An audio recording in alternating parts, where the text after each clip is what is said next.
Every one of us has moments like these. Moments when it feels as though life itself is pressing down on us. A relationship that didn't work out, fear of the future, an inner exhaustion that doesn't always have a name. And in those moments, we almost always search for the cause outside of ourselves. But what if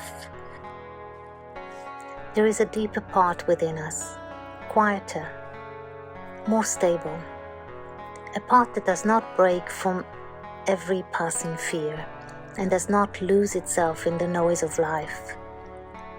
You can call it the higher self, the essence, deep consciousness, or simply the truest version of who we are. And that part is not far away from us. It is here.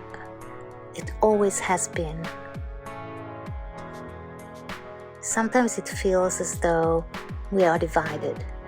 On one side, the everyday self, tired, worried, uncertain. And on the other, a quiet inner knowing that senses there is another way to live. And this gap is not punishment. It is not a failure. It is only a distance of vibration, of thought, of inner state.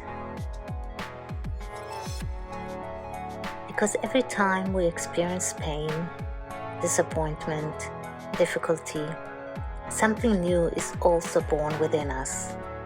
A desire for peace, for freedom, for real love, for safety, for a deeper life.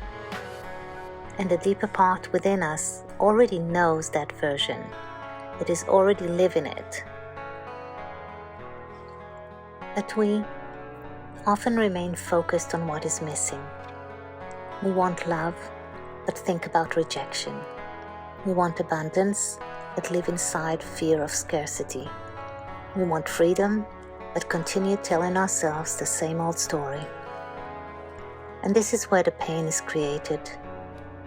Not because of reality itself, but because of the gap between what our deeper heart already knows and what our mind continues to hold on to. And what's incredible is, life gives us a precise guidance system for this. Emotion. Our emotions are not enemies. They are not flaws. They are not weaknesses we need to hide. They are a compass.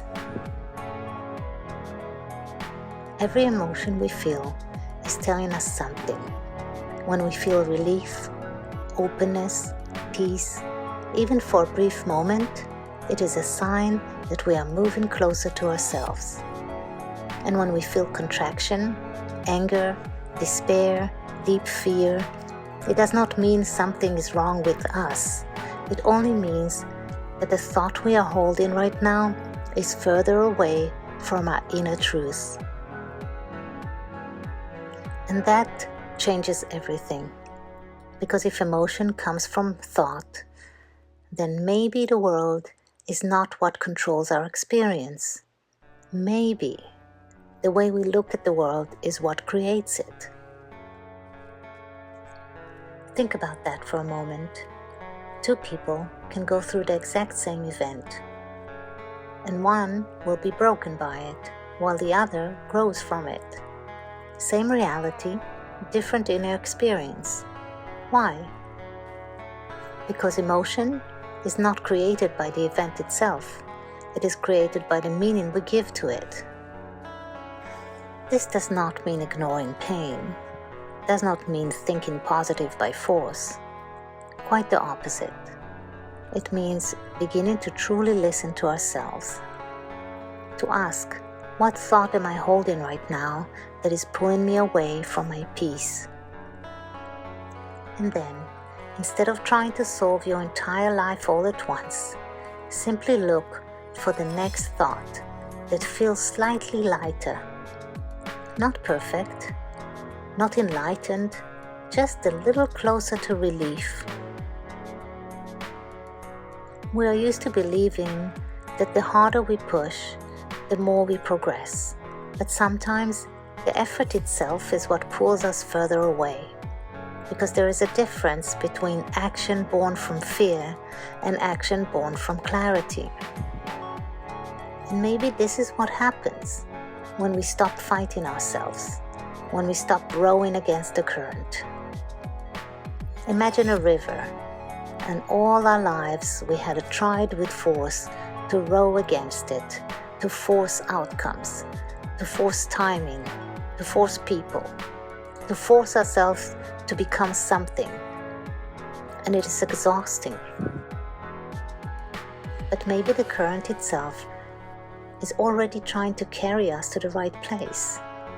And maybe all that is required of us is to loosen our grip on the oars. Not to give up on life, not to stop taking action, but to act from connection instead of fear, from trust instead of constant struggle. Because deep inside, there is a part of us that never lost the way. And part of us already knows who we can become. So the next time something tightens inside you, don't immediately ask, what is wrong with the world? Ask gently instead, what thought am I holding right now that is pulling me away from myself? And then look for just one thought that feels a little closer to peace. Because maybe true awakening is not becoming someone else, but returning to who we have always been.